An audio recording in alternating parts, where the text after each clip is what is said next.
I got you.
Good evening, everyone, and welcome to this parent webinar for families of students who are incoming sixth graders for next year who have IEPs. My name is Mindy Colburn. I am the special education coordinator for Hilliard Station. A little note about how this webinar works if you haven't joined one before. You will be able to see us in the presentation, and then there is a Q&A box down along the bottom panel that you can use for questions. If you just want to pop those in there, we have a moderator who will be collecting those questions. And after a short presentation, we will be sure to answer those. So if you give me just a moment here, we're going to go ahead and share and start the presentation.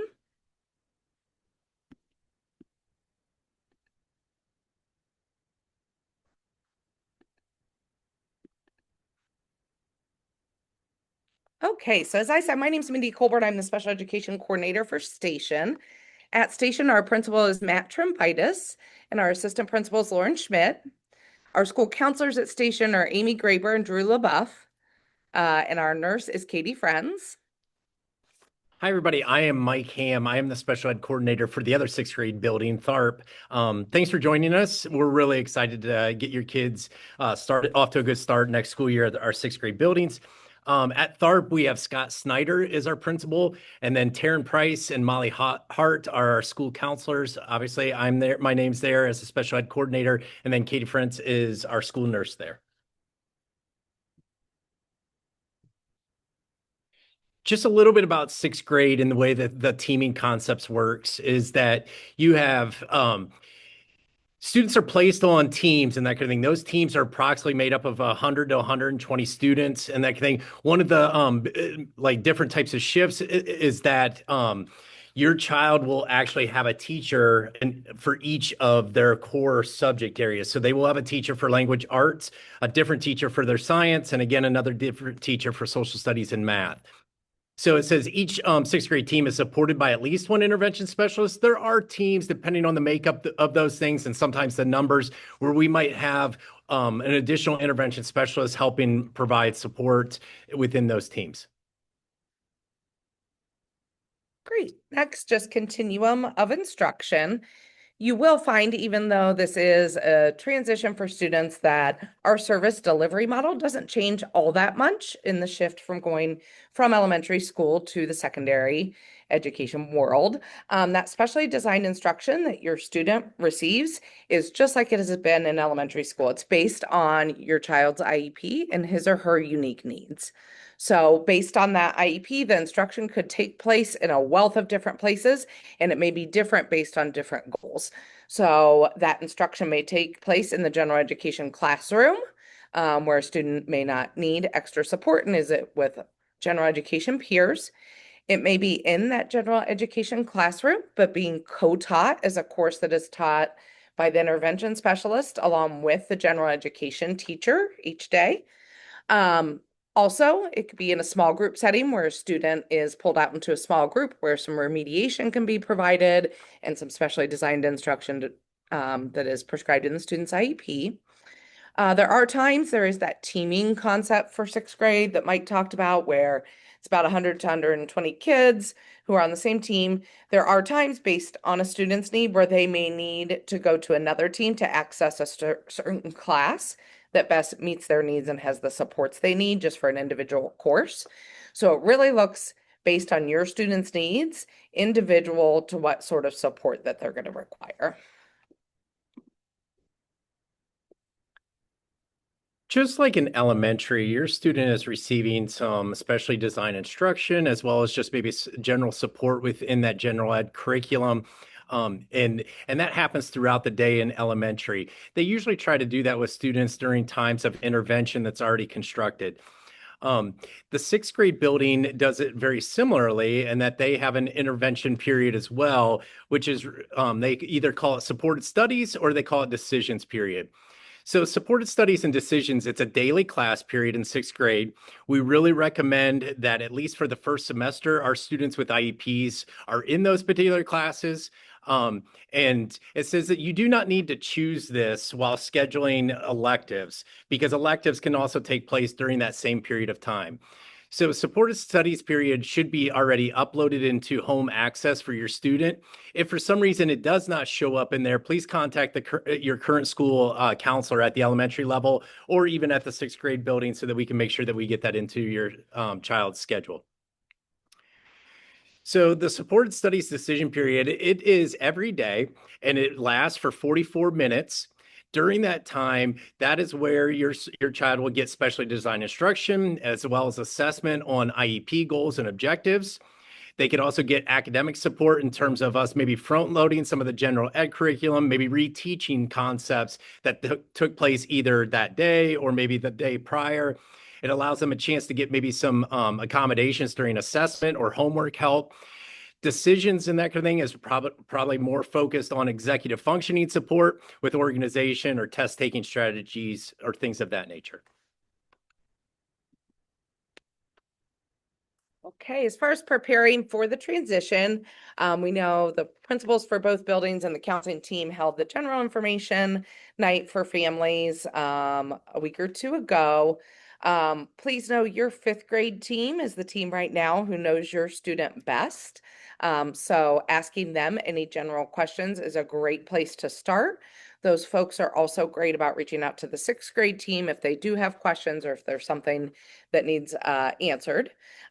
Please know also as we prepare for this transition in the spring, fifth grade intervention specialists will meet with the intervention specialist from the sixth grade just to communicate about students' IEPs, their services, and then the classroom strategies that work best for each student. Of course, we always pass on IEP documents and any other special education paperwork to the new team, but this gives them a chance to really sit down and talk about what student needs are and what makes them unique. As you probably know, and a lot of these have already happened, the fifth grade classes also take a visit over to the sixth grade building and get to hear from the principals and the counselors and get a look around and get to ask questions as well. One thing that we encourage very highly is that in August, before school starts, you'll look out for the days and times that we will have paw days, which is a time for you and your student to be able to come in. You can visit the building, try out lockers, the number one thing that's on every sixth grader's mind in August, so they have some time to practice. Students are able to walk their schedule and get familiar with the building and then meet staff who are there. There are staff who are there working and assisting to hand out schedules and get folks in the right direction. And then there are times where teachers may just be in the classrooms and you can stop by to say hello. So visiting during paw days as much as you would like, we would really encourage. And again, just talking, if you have any direct questions, the team that knows your student best is that fifth grade team, so you can reach out to your intervention specialist there. Just to wrap things up, at least from a presentation standpoint, Mindy had offered that there's a Q&A feature there on your screen. You are more than capable or willing to submit any questions that you have. If for some reason you had something a little bit more specific to your child and that kind of thing, feel free to reach out to Mindy, who is at Station, or myself at THARP.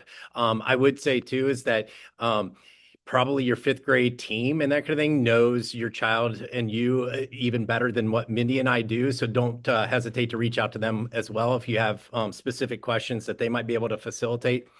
I would say our presentation, albeit it was a little short and that kind of thing, we also know that you've also received information from the webinar just in general, sixth grade last week.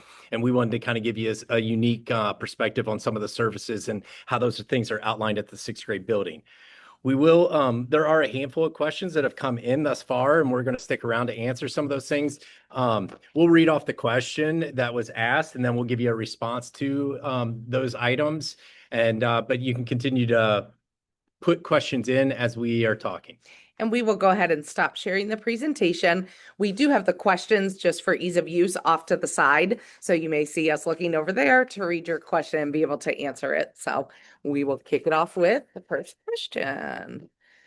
Does a student lose an elective by being in the 45-minute supported studies or decisions class? That it does take the place of an elective. The typical schedule in sixth grade are the 4 core classes. You have your English language arts, math, science and social studies, lunch and recess, as well as those 2 periods of electives. One of those electives would be replaced with a supported study. So yes, that is correct. In addition to that, though, is that at the semester break, students that maybe are performing really well and the team doesn't believe that supported studies is necessarily needed anymore, there is the option to opt out of the supported studies at that point and move into an elective should the team feel like that's in the best interest of the kiddo. Next question, it says, are there any specific required intervention study periods for students with a 504 plan? There is not anything specific for that particular thing. What we would look at is that individual 504 plan and the accommodations that are listed within there so that we would make sure that we're providing those accommodations so that they could access, the gen ed curriculum. If there was something specific with your child's 504 plan, I would suggest reaching out to the elementary building and having that discussion. They may in turn reach out to Mindy or I to kind of get some more specific clarification. Great. Next question. How many students are typically in a supported studies class? Great question. The maximum for a supported studies class is 16 students. We'll take a moment here to just pause, take a breath as we let our questions in the chat catch up. Any other questions that folks have, please go ahead and stick those right in that Q&A box, and we'll wait just a moment here.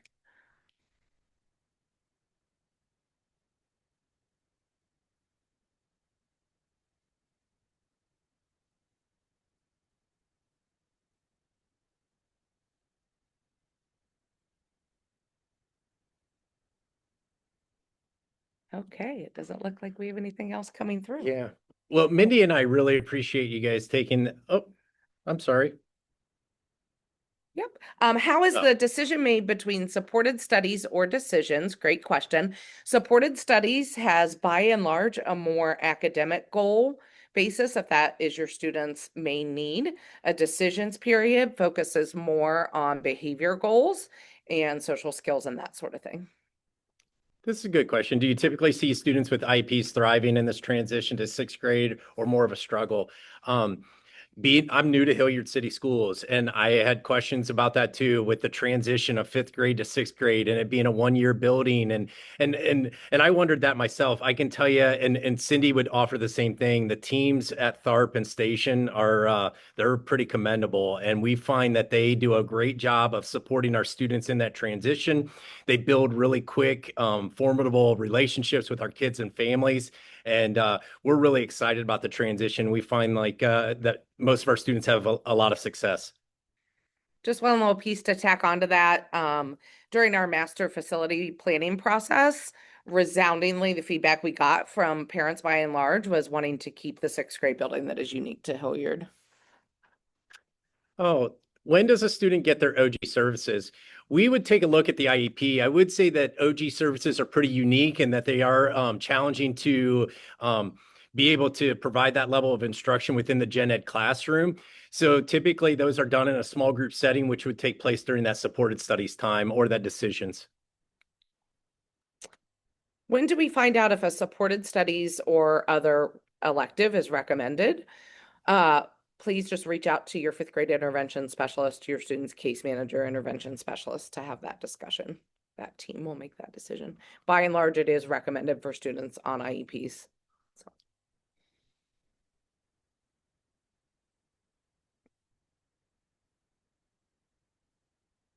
The two options, I think the question, if we're understanding correctly, is are decisions and supported studies the only two options?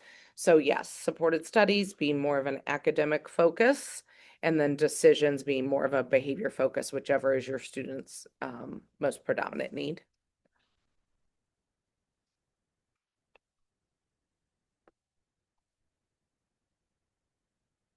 We'll give a moment again for any last questions. Okay, it doesn't look like anything else has popped up in that Q&A box. All right, so we will go ahead and sign off for the evening. Please reach out to your team, reach out to us. One other piece of information, if there are folks that you know of, other parents who were not able to attend this evening, we have recorded the webinar and we'll make that available to families. So if you know someone, we'll get that out to folks here shortly, probably by the end of the week. Thanks so much for joining us. Thanks, everybody.